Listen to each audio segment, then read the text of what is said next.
오늘 종말장 이 말세에 대한 말씀, 예수님이 친히 하신 말씀 24장인데 이 마태복음 24장 마지막 절입니다. 종말에 대해서 예수님이 어떻게 말씀하셨는가, 그것은 우리가 잘 알아야 되는 것입니다. 마지막 때 미혹하는 영들이 와서 우리가 마지막 때 말세 종말에 대해서 얘기를 들을 때마다 잘못 알기 때문에 두려워하는 마음들을 갖게 됩니다. 근데 종말에 대해서 예수님이 말씀하실 때 우리를 겁주려고 하시는 것도 아니고 우리를 두렵게 하려고 하시는 게 아닙니다. 왜 두려워지느냐? 이유는 어느 때 주님이 오실까, 이 때에 자꾸 집중하니까 과연 어느 때 내가 주님이 오셔서 주님을 만날까? 두 번째는 어느 장소에 있어야 될까? 여기에 자꾸 집중하기 때문에 그렇습니다. 그런데 성경은 분명히 우리에게 말합니다. 어느 때 오는지 아무도 모른다. 오직 하나님 한 분만 아신다.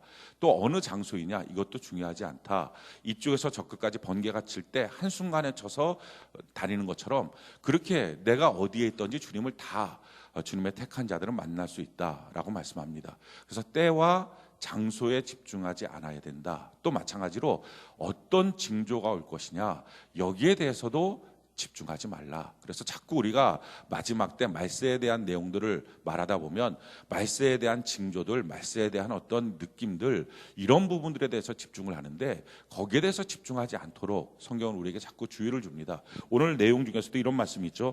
우리 36절 우리 같이 한번 읽어볼까요? 36절 같이 한 목소리 읽어봅시다. 시작. 그러나 그 날과 그 때는 아무도 모르나니 하늘의 천사들도 아들도 모르고 오직 아버지만 아시느니라. 아멘. 그 때에 대해서 집중하지 마라. 또 마찬가지로 징조는 우리에게 보여지긴 하겠지만, 그래서 마지막 때를 우리가 준비는 해야 되지만 어떤 징조냐, 어떤 것이 나타나느냐, 여기에 대해서도 너무 예민하게 생각하지 말라. 어느 장소에 모여야 되느냐, 이것도 우리가 집중할 필요가 없다. 시온산에 모여라, 모여라, 그런 거 다 소용없는 거다. 뭐 어느 교회로 와야 구원받는다, 이런 거 다 소용없는 거다. 그러니까 신천지 같은 경우가 신천지 교회 안에 있어야지 구원받는다, 이래야지 종말에 주님을 만날 수 있다, 이런 얘기들 하는데 그런 거 다 소용없는 것이다 하는 것입니다. 그러면 이 마지막 때를 말씀하시면서 우리 주님이 우리에게 강조하는 게 뭐냐, 이거예요. 어떻게 살까를 강조하는 거예요. 그러니까 쉽게 말하면 지금부터 주님 만나는 날까지 우리가 어떻게 살아야 할 것이냐, 여기에 관점을 가져야 된다 하는 것입니다.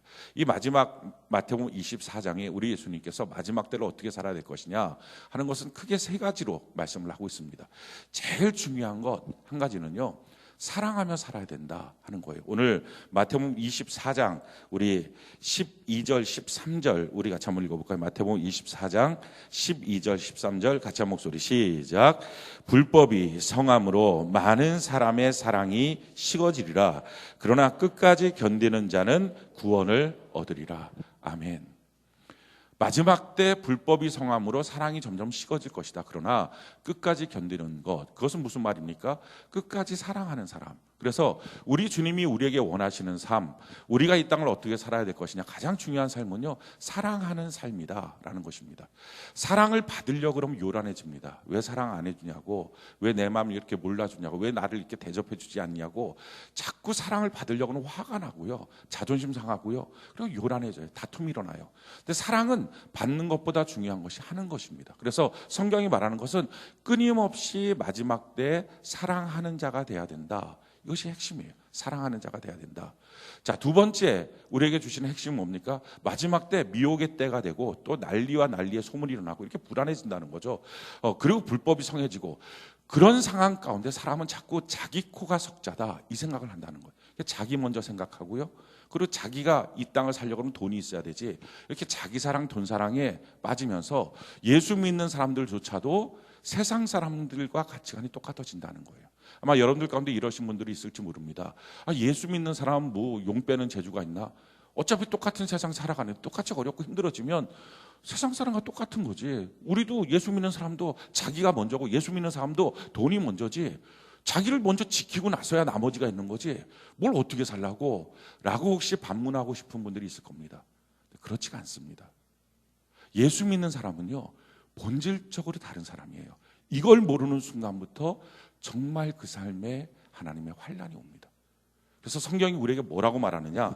마태복음 5장 13절부터 16절. 우리가 너무 잘 아는 말씀이죠. 우리 같이 한번 읽어볼까요? 마태복음 5장 13절부터 16절까지 같이 한 목소리 시작. 너희는 세상의 소금이니 소금이 만일 그 맛을 잃으면 무엇으로 짜게 하리요? 후에는 아무 쓸데없어 다만 밖에 버려져 사람에게 밟힐 뿐이니라. 너희는 세상의 빛이라. 산 위에 있는 동네가 숨겨지지 못할 것이요 사람이 등불을 켜서 말 아래 두지 아니하고 등경 위에 두나니 이러므로 집안 모든 사람에게 비치느니라.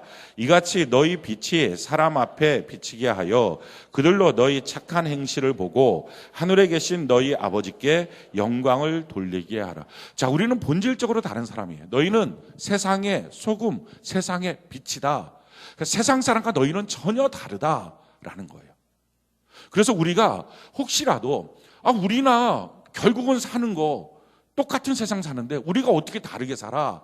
라고 말하고 있다면 그게 미혹당한 거예요. 그게 자기 인생의 환란의 시작이에요. 그래서요, 똑같은 사람이 아니다. 나는 본질적으로 다른 사람이다. 나는 빛이고 소금이다. 이걸 붙들 때부터 그 사람이 땅에 밟히지가 않아요. 예수 믿는 사람들은요, 똑같다고 생각해서 똑같은 삶을 살려고 할 때부터 아무 쓸데없어 밖에 버려져 사람들에게 밟히기 시작해요. 왜 예수 믿는 사람들이 모욕을 당합니까? 왜 예수 믿는 사람들이 망신을 당합니까? 왜 예수 믿는 사람들이 망할까요? 하나님의 자녀인데 왜 예수 믿는 사람들이 불행해질까요? 이유는요, 세상 사람과 똑같은 가치관 때문이에요. 소금이고 빛인데 내가 무슨 소금이고 빛이야? 지금 사는 게 급급한데 그때부터 밟혀요. 그래서 정말 세상에서 밟히지 않고 가치 있는 존재가 되기 위해서는요, 다르다는 것을 인정해야 돼요. 거기서부터 시작하는 거예요. 우리는 돈이 없어서 망하는 게 아니에요. 병들어서 불행한 게 아니에요. 돈 없어도 행복하고요, 병들어도 참으로 기쁨이 있고요, 도리어 그 과정이 우리에게 간증거리가 되고요, 우리 자녀들에게 멋진 믿음의 유산이 되기 시작하고요.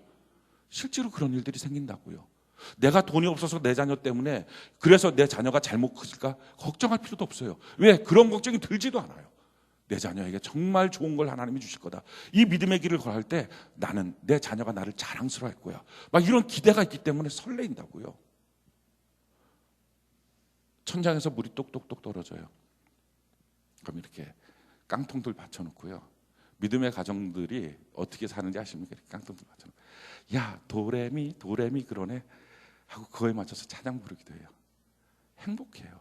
그래서 어렸을 때 이 자녀들이 우리 집이 가난해서 한 천장에서 물 떨어졌어요, 이런 집에 살았어요 라고 하는 상처가 아니고요, 우리 집에는요 엄마 아빠랑 같이 그런 일들이 있었어요. 그렇게 찬양하고 있었어요. 이게 얼마나 기쁨의 간증인지 몰라요. 다른 거예요, 차원이. 근데 왜 망합니까? 왜 밟힙니까? 왜 정말 그 가정이, 그 자녀가 상처받고 엉뚱한 길을 걸어갑니까? 이유는 그런 상황 앞에서 똑같다고 생각하는 거예요. 그래서 자기가 조급해져요. 그래서 먼저 자기가 힘들고요, 자기가 원망하고요, 불평하고요, 돈 때문에 분노하고요, 부부간에 싸우기 시작해요. 그게 결국은 참 불행해지는 거예요. 세상에 나가서 밟혀버리는 거예요. 그래서 성경은 말합니다. 세상 사람과 다르다는 걸 인정해라. 자기 사랑, 돈 사랑 빠지지 말고 빛이고 소금이라는 것을 인정하라. 할렐루야. 그 믿음의 길을 걸어가야 된다. 미혹당하지 말라라고 말해요. 오늘 세 번째 시간이에요. 세 번째 우리에게 주시는 마지막 때 우리가 어떻게 살아야 될까? 아니 지금부터 우리가 어떤 삶을 살아야 될 것이냐? 오늘 본문 말씀 42절 같이 한번 볼까요? 마태복음 24장 42절 우리 같이 한번 한 목소리 읽어봅시다. 시작. 그러므로 깨어 있으라. 어느 날에 너희 주가 임할는지 너희가 알지 못함이니라. 자, 깨어 있어야 된다라는 거예요. 그럼 깨어서 뭘 하느냐? 44절 우리 같이 한번 읽어볼까요? 44절 한 목소리 시작. 이러므로 너희도 준비하고 있으라. 생각하지 않은 때에 인자가 오리라. 자, 깨어서 준비해야 된다라는 거예요. 자, 그러면 우리가 깨어서 뭘 준비해야 될 것이냐? 우리 하나님이 우리에게 요구하시는 것이 뭐냐? 그게 바로 45절에 나와요. 45절 같이 한 목소리 시작. 충성되고 지혜 있는 종이 되어 주인에게 그 집 사람들을 맡아 때를 따라 양식을 나누어 줄 자가 누구냐? 오늘 성경이 우리에게 말하는 게 뭡니까? 충성되고 지혜 있는 하나님의 종이 돼서 그런 사람들은 뭐 하는 거라고? 충성되고 지혜 있는 종이 하는 일은 그 주인에게, 그러니까 예수님께 뭐 하라고요? 예수님의 집의 사람들, 그게 누굽니까? 그게 성도들이에요. 그게 같은 교인들이에요. 예수님의 집의 사람들에게 때를 따라 양식을 나누어 주는 사람이 돼야 된다. 이게 마지막 때 하나님이 우리에게 요구하시는 거예요. 그러니까 이런 거예요. 사랑하며 살아야 된다. 우리 주님이 원하는 것은 마지막 끝까지 그 사랑을 잃어버리지 않는 사람이 구원받는다. 근데 그 사랑을 잃어버리게 만드는 게 뭐라고요? 여러 가지 미혹과 환난과 사건들 속에서 자꾸 사람들이, 예수 믿는 사람들이 세상 사람과 똑같아져요. 그래갖고 내 코가 석자야, 돈 있어야 살지. 그래서 자기 사랑, 돈 사랑에 빠져요. 그 자기 사랑, 돈 사랑에 빠지는 사람들이 그렇게 하면 안 돼 라고 마지막에 우리로 하여금 자기 사랑, 돈 사랑이 아닌 것, 이걸 가르쳐주고 우리가 사랑하는 사람이 되도록 지켜주는 것, 그게 교회예요. 그래서 주님 앞에 그 교회 안에서 내가 뭘 해야 된다고요? 때를 따라 그 사람들에게 양식을 나눠주는, 말씀의 은혜를 같이 나누고 기도의 은혜를 같이 나누고 물질을 같이 나눠주는 이런 사람으로 살아서 뭘 지키라는 거예요? 사랑을 지켜야 돼. 사랑하는 것을 배워서. 그래서 여러분들 교회 나오는 이유는요, 사랑하는 것을 배우기 위해서요. 아멘이십니까? 그러니까 사랑을 받기도 하지만 더 중요한 것은요, 사랑하기 위해서 나오는 거예요. 사랑하기 위해서. 그게 마지막 때 우리에게 주시는 거예요. 그래서 세상에 가장 안전한 곳을 하나님이 만들어 주셨어요. 음부의 권세가 도전하지 못하는 곳을 만들어 주셨어요. 그 음부의 권세가 도전하지 못하는 그곳, 하늘의 문이 열려서 하나님 앞에 복을 받을 수 있는 그곳을 만들어 주시고 우리에게 하신 게 있고요. 거기서 너가 사랑하는 것을 배워라. 그래서 그 사랑을 배워서 가정에서도 사랑하고 자녀를 사랑하고 자기 자신을 사랑하고 끝까지 어렵고 힘든 일이 많아도 세상 사람과 똑같아지지 말고 자기 사랑하는 것을, 다른 사람 사랑하는 것을 배워가게 되면 마지막까지 견디는 그 사람 내가 구원할 것이다. 이게 마지막 때 주신 하나님의 말씀이에요. 그래서 우리 교회 생활을 어떻게 해야 됩니까? 교회 생활이 마지막 때 제일 중요해요. 교회 생활이 실패하면 신앙생활은 실패한 거예요. 그럼 교회 생활을 어떻게 할 것이냐? 세 가지가 제일 중요합니다. 오늘 그 말씀을 드리려고 그래요. 교회 생활 하는 거 세 가지. 이 세 가지를 여러분들이 명심하시고 그렇게 교회 생활을 하기를 바라요. 제일 첫 번째 교회 생활의 핵심이 뭐냐? 소통이에요. 소통. 한번 따라해 볼까요? 소통. 다시 한번요. 소통. 소통하는 거예요. 자, 초대교회의 모습에 대해서 성경이 이렇게 말하고 있어요. 사도행전 2장 43절부터 47절까지 우리 한번 볼까요? 같이 한번 읽어봅시다. 시작. 사람마다 두려워하는데 사도들로 말미암아 기사와 표적이 많이 나타나니 믿는 사람이 다 함께 있어 모든 물건을 서로 통용하고 또 재산과 소유를 팔아 각 사람의 필요를 따라 나눠주며 날마다 마음을 같이하여 성전에 모이기를 힘쓰고 집에서 떡을 떼며 순전한 기쁨과 순전한 마음으로 음식을 먹고 하나님을 찬미하며 또 온 백성에게 칭송을 받으니 주께서 구원받는 사람을 날마다 더하게 하시니라. 자, 이게 초대교회의 모습입니다. 우리가 다 아는 모습이에요. 이 초대교회의 모습의 특징이 뭐라고 말합니까? 사람마다 두려워하는데 사도들로 말미암아 기사와 표적이 많이 나타나니 믿는 사람이 다 함께 있어. 자, 기사와 표적을 우리는 이렇게 생각해요. 쫙 하고 막 날아다니고 막 쫙 하고 뭐 기적이 나타나고. 물론 그것도 포함돼요. 근데 최고의 기사와 표적이 뭐라고요? 기사와 표적이 많이 나타나니 믿는 사람이 다 함께 있어. 사람은요, 죄를 짓고 나면 함께 있기를 싫어해요. 혼자 있고 싶어요. 그래서 부부간에도요, 함께 있기보다는 점점 혼자 있어져요. 이런 사람들 많아요. 나이가 들면 들수록 별방을 하는 사람, 별거는 아니고 남편과 아내가 방에 여유가 있으면 따로 있는 거예요. 뭐 이유는 많아요. 뭐 냄새 난다, 술 퍼먹어서 그거 싫다, 뭐 서로 스케줄이 다르다. 어떤 사람은 늦게 자고 일찍 일어나고 어떤 사람은 일찍 자고 늦게 일어나고. 그래서 아무튼 따로 있는 게 훨씬 더 행복하다. 그래서 별방을 해요, 별방을. 혼자 있는 걸 편안하게 생각해요. 혼자 있는 걸. 기도의 목적 외에는 별방하지도 말라 그랬어요. 혹시 나누어져 있는 방들은 오늘 합칠지어다. 그런데 기사 표적이 많이 일어났어요. 어떤 표적이 일어났다고요? 함께 있는 일들이 생겼다는 거예요. 함께 있는 거. 이게 최고의 기적이었어요. 자, 함께 있어서 그들이 무엇을 합니까? 물건을 서로 통용했어요. 그러면서 또 재산과 소유를 팔아 각 사람의 필요에 따라 나눠줬어요.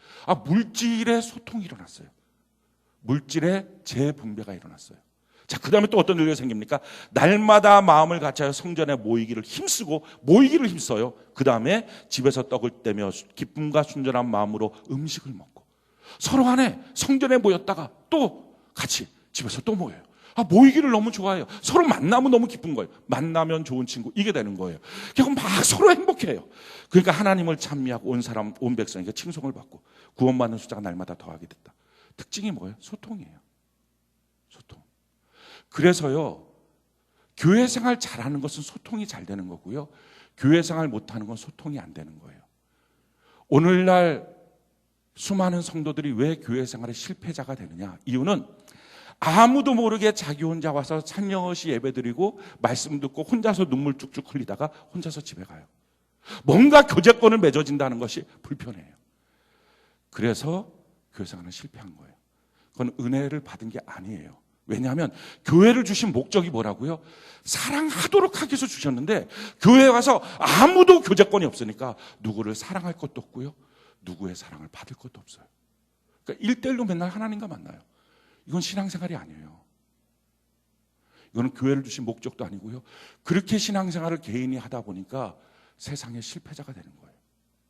그래서 실패를 자꾸 하다 보니까 교회 나오는 이유와 목적이 뭐예요? 위로받으러 나와요. 자기가 실패했다고, 자기 마음 만져달라고. 그래서 위로받기 위해서 교회를 나오지 다른 목적이 없어요. 근데 성경은 말합니다. 혼자 있으면 그가 누구라도 실패한다는 거예요. 전도서 4장 12절, 우리 같이 한번 읽어볼까요? 전도서 4장 12절, 같이 한 목소리 시작. 한 사람이면 패하겠거니와 두 사람이면 맞설 수 있나니 세 겹줄은 쉽게 끊어지지 아니하니. 자, 이게 하나님의 법칙이에요. 혼자는 반드시 망한다, 그가 누구라도. 근데 두 사람만 되면 세상을 이길 수 있다, 맞설 수 있다. 그래서 혼자 있으면 안 돼요. 지난주에 드렸던 말씀처럼 교회는 부르심의 관계예요. 누군가 나를 불러주는 거예요. 그래서 누군가 나를 불러주는 사람의 몫이 90%예요. 셀장님이 여러분들 부르고요, 저는 셀장님들을 부르고요, 이렇게 불러주는 거예요. 부르는 사람이 90%의 책임이 있어요. 부르는 사람이 다 준비해야 돼요. 부르는 사람이 사랑을 가져야 돼요. 부르는 사람이 그 사람한테 무엇인가 줄 수 있는 것들 다 준비해야 돼요. 은혜를 준비해야 되고요, 기도해서 성령을 준비해야 되고요, 다 준비해야 돼요. 다 준비해서 90%의 책임을 갖고 부르는 거예요. 그러면 부르심을 받은 사람의 몫은 10%라고 했어요. 그 10%는 뭐 하는 거예요? 도망만 안 가면 돼요. 그게 10%예요. 불렀을 때 잠수함만 안 타면 돼요. 불렀는데 전화 안 받고, 전화 이렇게 살짝 이렇게 전화기 덮어놓고. 최상의 그 잘못된 거는 그런 거예요. 스팸으로 바꿔놓은 사람들. 가끔가다 우리 셀장님들이, 목사님 이 성도 아무래도 제 전화를 스팸으로 바꿔놓은 것 같아요, 이런. 어떻게 이럴 수가 있죠? 이러는. 제가 그때 꼭 하는 말이 있어요. 셀장님도 전에 제가 부를 때 그랬어요. 대부분 그래요. 그래갖고 제가 이런 말 많이 해요. 자기가 한 대로 받는 거라고. 그게요, 부르는 사람이 90%인데요, 부르심을 받은 사람은 있으라 그러면 그 자리에 있으면 돼요. 전화하면 받으면 돼요. 자기가 전화하는 것까지 바라지도 않아요. 어떤 셀장이 그러더라고요. 아니, 그렇게 했는데 문자도 안 한다고, 이 사람이. 이렇게 했으면 문자를 해서 자기 사유가 이런 사유가 있으니까 이렇습니다라고 문자라도 해주면 좋은데 문자도 안 하더라고. 그래서 제가 그랬어요. 당신도 그랬다고. 다 똑같아요. 정말 자기가 자기의 과거를 기억을 못할 뿐이지 다 똑같아요. 문자 같은 거 바라지도 않아요. 전화 다시 하는 거 바라지도 않아요. 그냥 도망만 안 가면 돼요. 그 자리에만 있으면 돼요. 오라 그러면 셀레베 자리에 그냥 오면 돼요. 와서 은혜 받으라 요구도 안 해요. 그냥 있으면 돼요. 단지 한 가지 바라는 거, 깨어서 좀 들어라. 깨어서 들어. 이게 10% 몫이에요. 10% 몫. 그리고 뭘 해야 돼요? 자기도 누군가 전심을 다해서 부르는 사람이 있어야 돼요. 90%의 사랑을 갖고. 그래서 교회의 신앙생활은요, 누군가 자기를 90%의 사랑으로 불러주고, 나도 누군가를 90%의 사랑으로 불러주고, 내가 누군가 나의 옆 사람을 90%의 사랑으로 불러주고, 이 관계가 되어 있는 사람이 교회 생활하는 거예요. 그래서 묻습니다. 지금 여러분들은 누가 여러분들을 불러줍니까? 다 불러줄 거예요. 우리 셀장님들이 수고하면서. 왜 저는 안 불러줄까? 안 불러준 게 아니고 도망쳐서 안 불러주는 거예요, 지금.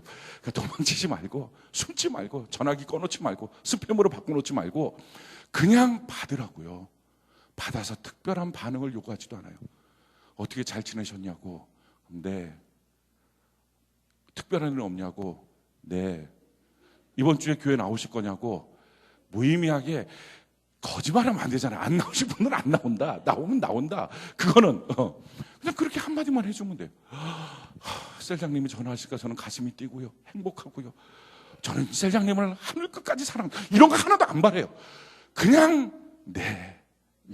3번만 말하면 전화신방 오케이예요. 그럼 셀장님들은요, 행복한 고백을 하기 시작해요. 그냥 그렇게만 있으라고. 대신에 누군가 자기도 그 90%의 사랑으로 불러줘야 돼요. 그걸 소통하고 있는 것, 이게 교회입니다. 그래서 교회는요, 소통돼야 교회예요. 소통이 안 되면 그건 교회가 아니에요. 오늘날 너무 많은 사람들이 소통이 안 돼요. 누군가 나를 불러주는 것도 싫고요, 내가 누군가를 불러야 된다는 것도 부담스럽다고 생각해요. 소통되는 것, 그래서 서로 간에 소통하는 것. 자, 이런 점에서 한번 옆분들을 보시는 거예요. 눈을 마주치기 바래요. 사랑합니다, 축복합니다, 이렇게 자주 소통합시다, 이렇게 해보는 거예요.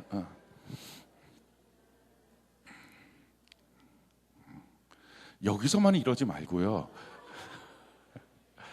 집에 있을 때 전화하면 받아주세요. 우리 다시 한번 옆분들에게 인사하는 거예요. 혹시 저한테 연락하면 제가 잘 받을게요, 이렇게.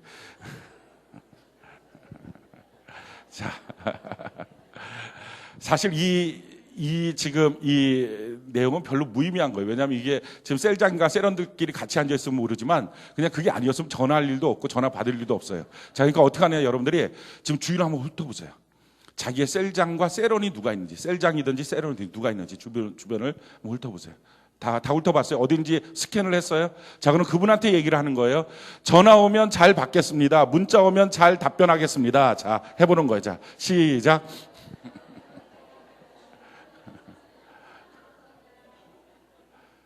이게 교회예요. 그러니까 대단한 걸 요구하는 게 아니에요. 이게 교회예요. 자, 소통하고 있다 보면 그럼 어떻게 된다고요? 참 놀라울 일이 생겨요.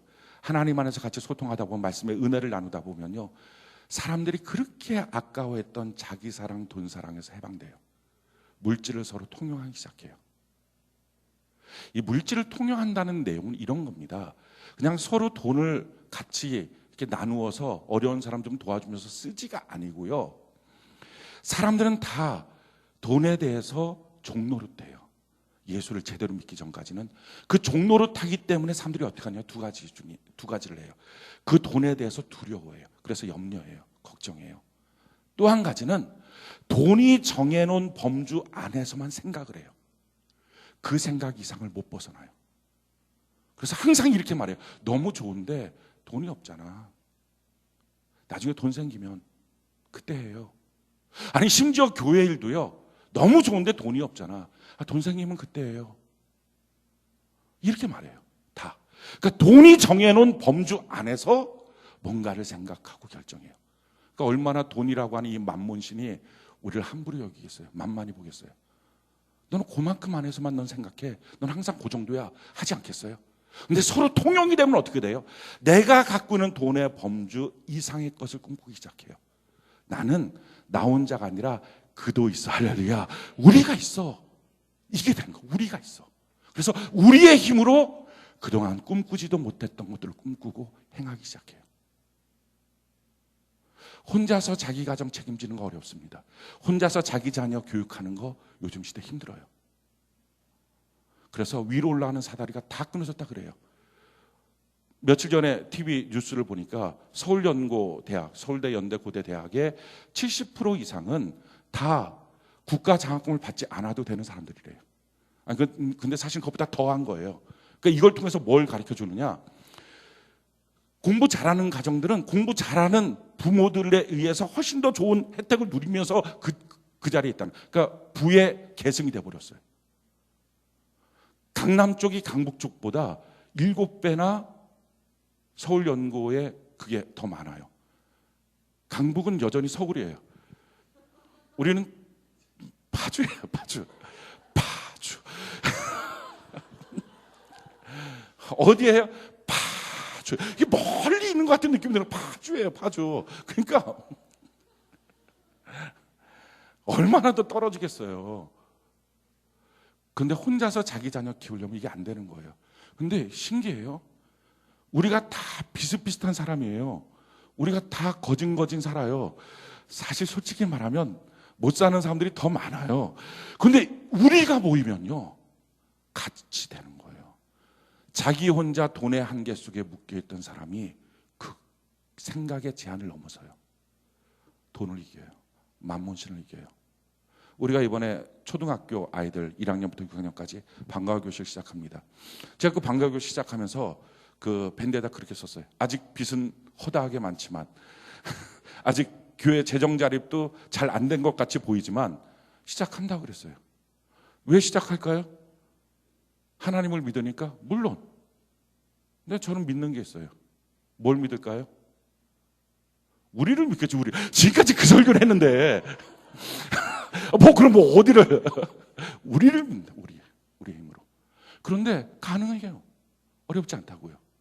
그래서 초등학교 1학년부터 6학년까지 그 방과후 교실을, 돌봄 교실을 할 거예요. 제가 그 마음의 기도를 갖고 예전부터 그거는 했는데 언제 시작하는 시점을 삼을까? 그것 때문에 이제 셀장님들하고 물어봤어요. 요즘에 학교 방과후가 어떻게 돼요? 만약 방과후 시스템이 너무 잘 됐으면 우리가 하면 뭘 하는 거겠어요? 아무 소용도 없을 거 아니에요. 물어봤어요. 그랬더니 맞벌이가 1순위고 맞벌이가 아닌 경우에는 잘 넣지도 못한다. 이게 힘들다는 거예요. 이게 순위가 잘 안 된다는 거예요. 자기 차례가 안 된다는 거죠. 그래서 힘들대요. 그럼 어떻게 하느냐 그랬더니 학원을 돌린대, 애들을. 불쌍하지 않습니까, 애들이? 애들에게 자기를 잘 개발시키기 위해서 규모에 맞춰서 학원을 해서 잘 하는 게 아니라 부모가 시간을 갖기 위해서 애들을 돌려버리는 거예요, 이게. 그걸 애들이 모를 것 같습니까? 알죠. 아니까 부모를 향해서 반항심이 생기겠죠. 그렇게 안 하고 애들이 필요한 교육은 받고, 근데 다른 데 이렇게 맡기려고 그러면, 애들을 혹시라도 일이 있어서 맡기려고 그러면 얼마나 가진 소리 다 해야 됩니까? 미안해, 죄송해, 뭐 이런. 또 그냥 애 맡기면 되니까 케이크 하나 사다 주고. 그 비용들 다 모으자고요. 그러면 언제든지 너무 떳떳하게 세종학교 성도들은 자기 자녀를 6시까지 맡길 수 있는 시스템이 되는 거예요. 그렇고 우리 시작하기로 했어요. 그렇고 지금 성교원에 방 하나가 빕니다. 안전한 공간이잖아요. 거기에 교사 한 명을 또 구했어요. 함지연 선생님 우리 구해갖고 6개월 동안 이번에 시범적으로 운행을 하기로 했어요. 왜 6개월 시범하느냐? 모르니까. 또 이제 애들이 한 명도 안 오면 이제 문 닫아야 되잖아요. 우리가 이렇게 설명을 해도. 그러니까 애들이 오면 이제 또 계속 하는 거고. 그러면서 학원 보낼 게 아니라 초등학교 1학년, 2학년, 3학년 애들한테 뭘 가르치겠습니까? 함지연 선생도 충분히 그 정도는 가르칠 수 있는 실력이 되게, 영수 정도 가르쳐주자. 대신에 영수 가르칠 때 교재를 사면 교재는 자기가 사는 걸로 하자. 그러니까 자기라는 얘기는 함지연 선생이 사는 게 아니라 각자 엄마가 사는 걸로 하자. 이걸 또 오해하면 안 돼요. 그래갖고 우리 시작하자. 그렇게 했어요. 그래갖고 하기로 했어요. 얼마나 뿌듯한지 몰라요. 난 우리 성도들이 그렇게 해서 좀 혜택을 받고, 그래갖고 좀 시간을, 나머지 시간들을 좀 더 잘 보낼 수 있으면 놀러 다니지 말고 전도합시다. 힘있게 놀러 다니지 말고 그 시간에 힘있게 전도하고 누군가를 양육하는 은혜가 있기를 바랍니다. 그런 일들을 왜 우리가 용기를 냅니까? 어떤 분들은 그러는 거예요. 돈 생기면 합시다. 아니요. 나 혼자서는 돈의 제한 안에 묶일 수 있어요. 근데 우리가 되면 이걸 넘어서요. 그게 교회예요. 그게 축복이에요. 그게 물질의 통용이에요. 여러분이 이 교회를 만나셨습니까? 이 빛나는 교회 안에서 과연 교제권이 있습니까? 내 교회를 만나는 가장 중요한 것은요, 이 소통이에요. 그 누구라도요, 신앙생활 혼자 하면 져요. 망해요. 소통하시기 바라요. 자, 근데 이 소통할 때 반드시 필요한 게 있습니다. 뭘 해야 됩니까? 기대하고 축복해야 됩니다. 한번 따라해 볼까요? 기대하고 축복합시다. 다시 한번요. 기대하고 축복합시다. 소통하면 모르는 사람 또는 잘 알지 못하는 사람 또는 자기와 안 맞는 사람이기 때문에 불편할 수 있어요. 서로 가치관도 달라요. 아니, 모르는 사람하고 같이 차를 타고 가는 것만 해도 불편하지 않습니까? 그죠? 틀리잖아요. 이거 굉장히 불편해요. 교통법규 잘 지키는 사람과 안 지키는 사람 둘이서 간다고 합시다. 그럼 잘 지키는 사람은 안 지키는 사람을 무지하게 정죄할 거고요. 안 지키는 사람은 잘 지키는 사람을 향해서 네 팔뚝 굽다 이렇게 하면서 갈 거예요, 분명히. 저보고 전에 어떤 성도가 그랬어요. 목사님 진짜 강하시라고, 최고라고, 하나님의 자녀이기 때문에 최고라고, 모든 교통법규를 다 이기신다고. 아, 진짜 되게 부끄러웠어요. 근데 그 부끄러운 말을 듣고도 제가 여전히 안 지키는 거예요. 저는 이상하게 신호대기에 딱 쓰면 신호등을 봐야 되잖아요. 왜 옆을 보죠? 사람이 없으면 가고 싶은 거예요. 혹시라도 제 차 운전하는 걸 보면서 교통법규 잘 지키는 분들 시험 들지 말라고, 그냥 사람이 그렇다고 그냥 봐주라고 얘기를 하는 거예요. 어떻게 목사가 교통법규도 안 지키고 저렇게 법도 안 지키는 사람이 무슨 법은 지키겠어? 세상 법도 안 지키면서 하나님의 법은 지키겠어? 그런 말 하지 마시고 그냥 그러려니 하시라고요. 우리가요, 차만 타고 가도 불편한데 한 교회 안에서 서로 소통한다는 것이 쉽겠습니까? 쉽지 않아요. 쉽지 않기 때문에 만나면 턱턱 눈에 걸려요. 눈에 걸리는 것 때문에 소통을 하지 않으면 결국은 말세를 살 수 없는 성도가 돼요. 그래서 눈에 걸려도요, 자기 마음에 안 들어도요, 기대하고 축복하는 거예요. 이게 신앙생활이에요. 그래서 신앙생활을 어떻게 해야 되느냐? 에베소서 2장 20절로 22절 우리 같이 한번 읽어볼까요? 시작. 너희는 사도들과 선지자들의 터 위에 세우심을 입은 자라. 그리스도 예수께서 친히 모퉁이 돌이 되셨느니라. 그의 안에서 건물마다 서로 연결하여 주 안에서 성전이 되어가고 너희도 성령 안에서 하나님이 거하실 처소가 되기 위하여 그리스도 예수 안에서 함께 지어져 가느니라. 지금 뭐라고 말합니까? 너희가 사도들과 선지자들의 터 위에 세우신 거다. 사도들과 선지자들의 영적인 흐름이 너희 안에 있다라고 축복해주고 있어요. 사랑하는 성도 여러분, 여러분들은요, 그냥 성도가 아니고요, 사도들과 선지자들의 영적인 계통 안에 있는 것입니다. 아멘이십니까? 영적인 계통 안에. 말 경주마 하나 접종시켜서 새끼 하나 나오는데 5억이 든다 그래요. 혈통을 따져서 접종해서 새끼를 낳는 거 5억. 그러니까 그래갖고 말들은, 경주 말들은 이게 뭐 누구 할아버지서부터 누구, 뭐 이건 할머니서부터 누구 해갖고 이렇게 딱 접종시키는 거예요. 그러니까 이렇게 만나게 하는 것 접종시켜서 잉태해서 애가 딱 나오는 것, 요게 5억이에요. 5억. 굉장히 많은 비용이 들죠. 근데 5억을 들여서 망아지가 딱 나왔어요. 뭐 걔도 망아지잖아요, 망아지. 망아지가 나오면 어떻게 합니까? 털도 부실부실하고요, 팔도 후두둑 떨리고요, 눈도 제대로 못 뜨고 이렇게 하고 있어요. 멍하고 침도 질질 흘리고. 그러면 주변 사람들이 그러는 거예요.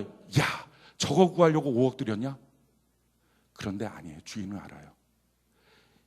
이게 크면 어떤 말이 될 것인지 알아요. 그게 100억짜리 말이 되는 거예요. 그러니까 그 말에 대한 기대가 있어요. 우리가 어느 때는요, 예수 믿고 난 다음에 이렇게 후두루를 흘리고, 이게 시험 든 거예요.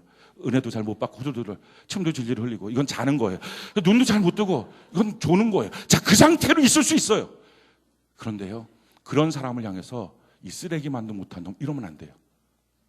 축복해줘야 돼요. 뭐라고요? 사도와 선지자들의 터 위에 세우심을 받았다. 자, 옆분들에게 이 시간 축복을 해주는 거예요. 당신은 사도와 선지자들의 터 위에 세우심을 받은 사람입니다. 이게 잘 입에 안 붙는 분들 있을 거예요. 이게 무슨 말을 해야 되나 잘 모르시는 분, 사도와 선지자들, 이게 말이 잘 안 붙는 분들은 그냥 이렇게 말하시면 돼요. 너 굉장히 좋은 사람이야. 이렇게. 자, 앞뒤 분들에게 너 굉장히 좋은 사람이야. 아멘. 그러면서 뭔가 그 사람이 부실하고 그 사람 때문에 안 좋은 일들이 발생할 수 있어요. 근데 그럴 때 이렇게 말해주는 거예요. 하나님의 성전으로 지어져 가고 있어. 공사하는 동안에 보면 옆에 지저분한 게 너무 많아요. 다칠 게 너무 많아요. 그래서 지나가는 사람들에게 공사합니다. 통행에 불편을 드려 죄송합니다. 주의하시기 바랍니다. 이거 써놔요. 그러니까 누가 조심해야 되는 거예요? 공사하는 사람이 조심하는 게 아니라 지나가는 사람이 조심해야 된다고요. 그러니까 그 사람 보고서 나 시험 들었다고 어떻게 저 사람 저러냐고. 너 좀 조심하고 살아가 아니고요. 지나가는 시험 든 사람이 조심하고 걸어가야 된다고요. 그 사람이 왜요? 지금 공사 중이에요. 하나님 안에서 하나님이 거할 수 있는 성전으로 지어져 가는 거예요. 그래서 에베소서 2장 22절 우리 같이 한번 읽어볼까요? 시작. 너희도 성령 안에서 하나님이 거하실 처소가 되기 위하여 그리스도 예수 안에서 함께 지어져 가. 지금 건설 중이라고요. 그러니까 다칠 일도 있고요. 지저분한 것도 있어요. 그래도 격려해주고 축복해주세요. 넌 좋은 사람이야. 사도와 선지자들의 터 위에 세우심을 받은 사람이라고 이렇게 축복해 주는 거예요. 근데 이렇게 축복해 주기 위해서 꼭 필요한 게 있습니다. 그것은요, 나와 그 사람의 동질감을 느껴야 축복이 돼요. 나와 그 사람의 동질감. 나와 그 사람이 다르다고 하는 생각들 자꾸 가져요. 그러면 내가 위에 있다고 생각하면 그 사람을 향해서 정죄하고요. 내가 밑에 있다고 생각하면요, 분노가 나와요. 그러니까 내가 그 사람보다 뭔가를 더 잘하는 걸 갖고 내가 그 사람이랑 다르다고 생각하잖아요. 그럼 그것도 못해 이렇게 말해요. 사실은 자기도 못하는 게 많거든요. 정죄한다고요. 그러니까 정죄가 되니까 기대하고 축복이 안 돼요. 내가 그 사람보다 좀 안 좋은 상태에 있다라고 생각하면요, 분노가 낚여져요. 그래서 이렇게 말해요. 전혀 배려가 없다고. 전혀 배려가 없다고. 교회에서 부부 모임 할 수 있나요, 없나요? 교회에서 부부 모임 할 수 있나요, 없나요? 하면 하는 거지 뭘 또 그걸 왜 또 고민해요? 왜 다 부부관계 갈라졌어요, 여러분들? 근데 부부 모임을 하면 다 올 수 있나요, 못 오나요? 못 오죠.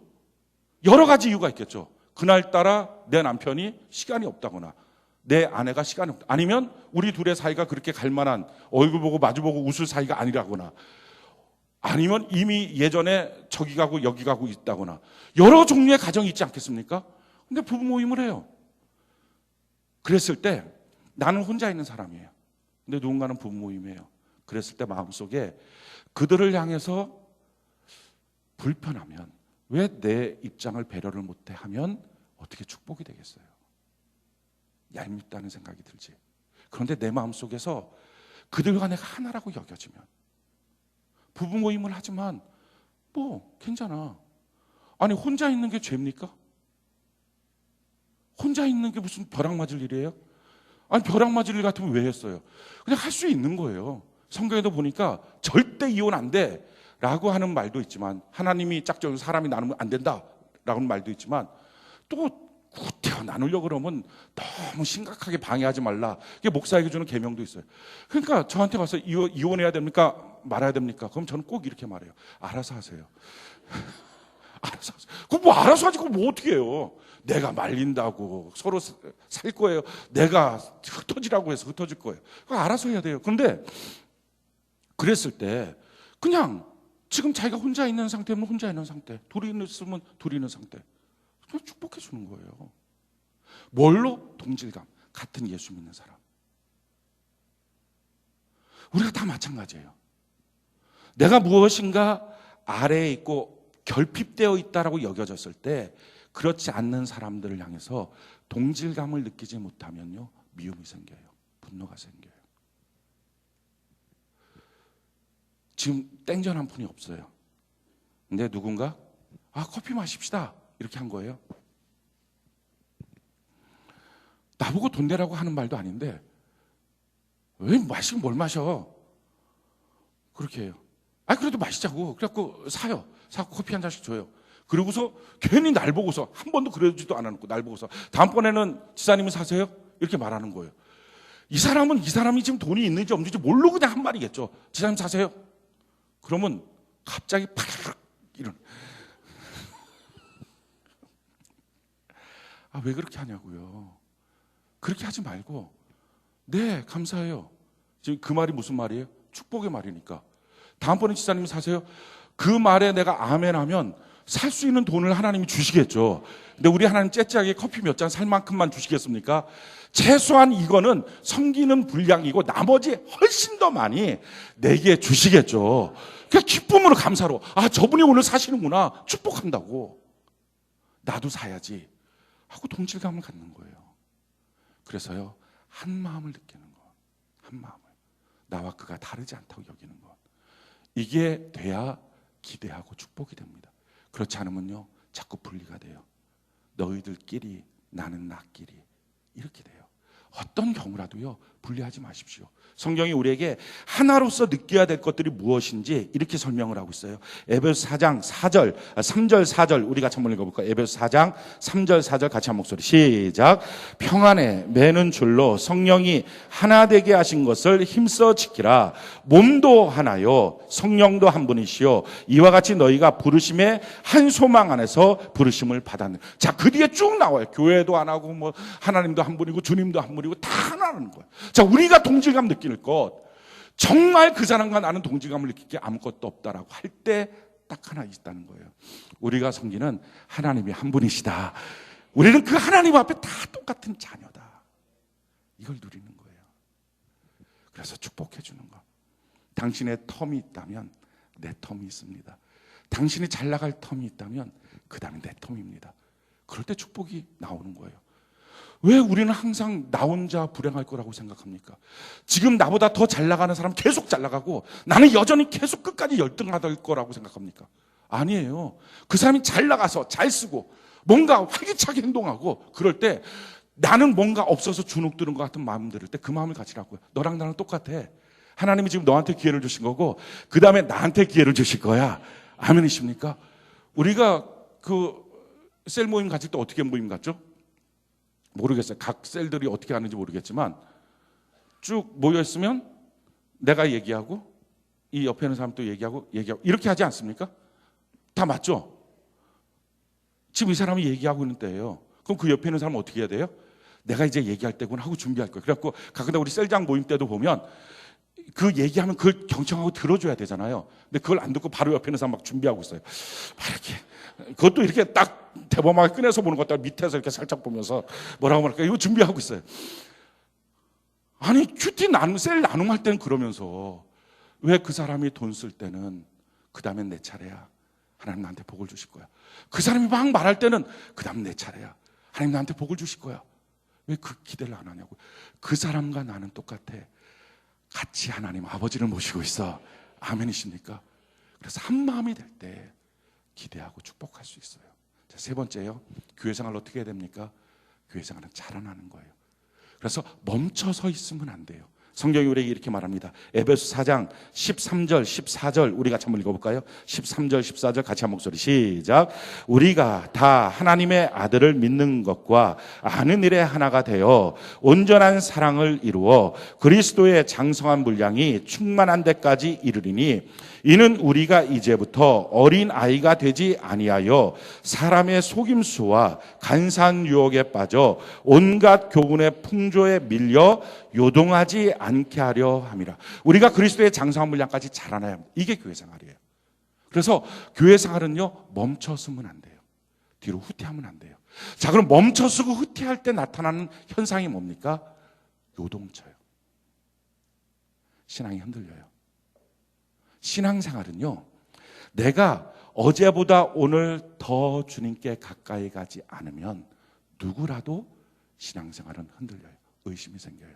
혹시 여러분들 가운데 신앙생활에 의심이 생기는 분들이 있습니까? 흔들리는 분들이 있습니까? 이유는요, 어느 순간부터 멈춰서서 그래요. 어느 순간부터 뒷걸음질해서 그래요. 그러면 신앙은 흔들려요. 자꾸 의심이 생겨요. 다시 한번 읽어볼까요? 13절 14절 우리 같이 한번 읽어봅시다. 시작.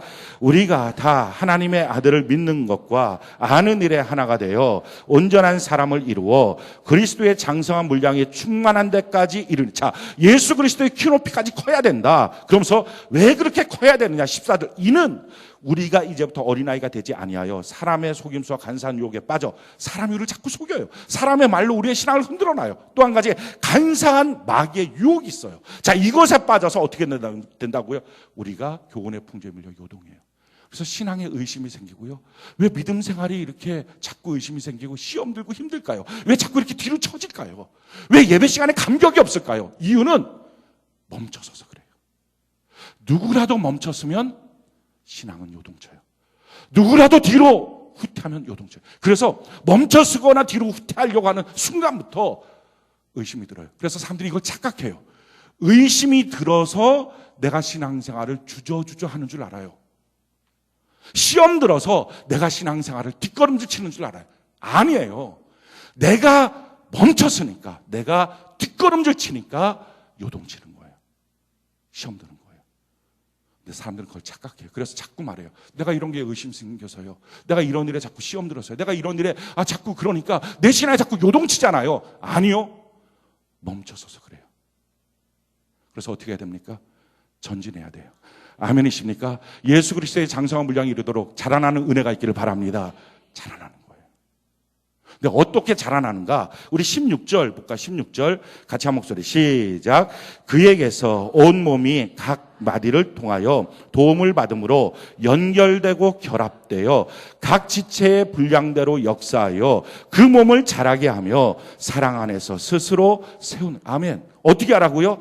온 몸이 각 마디를 통하여 도움을 받음으로 연결돼요. 각 마디가 뭡니까? 교회 안에 마디가 있어요. 이 마디가 바로 셀장이에요. 그 셀장의 역할이 뭐예요? 서로 연결시켜주는 거예요. 서로 움직이게 만드는 거예요. 자, 그렇게 연결해서 뭐 하라고요? 결합하고 각 지체의 분량대로 서로 역사, 일하게 만드는 일들, 이게 셀장의 역할이라고요. 그래서 그 셀장의 부름 앞에 같이 반응해서 움직이기 시작하는 거예요. 다시 말씀드릴까요? 언제부터 내 신앙이 뒤로 물러나나요? 물러나는 이유는요, 혼자 있을 때부터예요. 시험 들어서 혼자 있는 게 아니고요. 의심 생겨서 혼자 있는 게 아니고요. 어느 순간인가 셀 모임에 가기가 싫어요. 예배 가기가 싫어요. 그래서 혼자 있는 순간부터 바로 나타나는 현상이 뭐예요? 요동쳐요. 그럴 때 셀장이 부릅니다. 오라고, 모이자고, 결합하자고. 그때 못 이기는 자고 와요. 그리고 이렇게 한마디 툭 던져주면 돼요. 하도 오라 그래서 왔다고. 다 알아요. 그게 아니라는 걸. 그냥 그렇게 말 한마디 던져도 그 다음부터 모른 척하고 그냥 있으면 돼요. 결합해서 어떻게 하라고요? 그렇게 하다 보면 스스로 세워진다고요. 요동치지 않는다고요. 그게 신앙생활이에요. 마귀에 속지 마십시오. 우리 신앙생활은요, 끊임없는 마귀의 도전이 있어요. 뒤로 물러나게 만들어요. 물러나는 게 뭐예요? 혼자 있게 만들어요. 그럼 100% 지니까. 그런 목표를 달성한 거예요. 목표가 뭐예요? 교회 생활의 목표가 사랑하는 사람 만들려고 하는데, 교회는 다닌다고 하면서 내 교회에 등록돼 있다고 하면서 혼자 있는 모습을 가지니까 이미 마귀는요, 목표를 달성한 거예요. 그리고 혼자 있으니까 이미 실패자가 되는 거예요. 한 사람이면 패하는 거예요. 그래서 그때부터 어떻게 돼요? 바뀌어야 돼요. 제일 첫 번째, 저는 여러분들이 소통하는 자가 되기를 바랍니다. 교회 생활은 소통이에요. 부르심이에요. 근데 부르심 앞에 소통할 때 나타나는 현상, 뭔가 마음에 안 드는 게 보일 거예요. 혹시 그게 하나도 안 보이잖아요. 너무 사람들이 천사 같아요. 아직 덜 본 거예요. 아직 덜 본 거예요. 아니면 내가 너무 어리숙한 거예요. 내가 잘 모르는 거예요. 근데 조금만 더 있으면 느껴요. 이 인간 같지도 않은 놈들, 이게 딱 느껴져요. 근데 그럴 때 그렇게 하면 안 돼요. 하나라고, 우리 하나님의 자녀라고.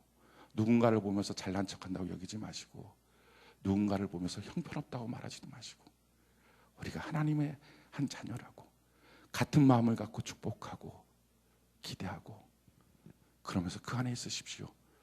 그렇게 있으면서 꼭 해야 될 것, 자꾸 자라나야 돼요. 자라나는 것은요, 자기 혼자 힘으로 자라나지 못합니다. 마디를 통해서 결합하고 연결되고 모이고, 그렇게 할 때부터 그 안에서 자라날 수 있어요. 혼자는 패합니다. 둘이면 이깁니다. 교회를 주신 목적은 사랑하도록 하기 위해서 주신 거예요. 우리가 우리 교회 안에서 서로 사랑하는 은혜가 있기를 바랍니다. 혼자 있으면 누구도 염려를 못 이겨요. 혼자 있으면 누구도 돈을 못 이겨요. 혼자 있으면 누구도요 자기 사랑, 이기심을 이길 수가 없어요. 근데 우리가 될 때부터 돈의 신도 이기고요, 우리가 될 때부터 염려와 걱정도 이기고요, 우리가 될 때부터 교회의 권능이 나타나요. 저 여러분들이 이런 은혜 가운데 있기를 예수님 이름으로 축원합니다.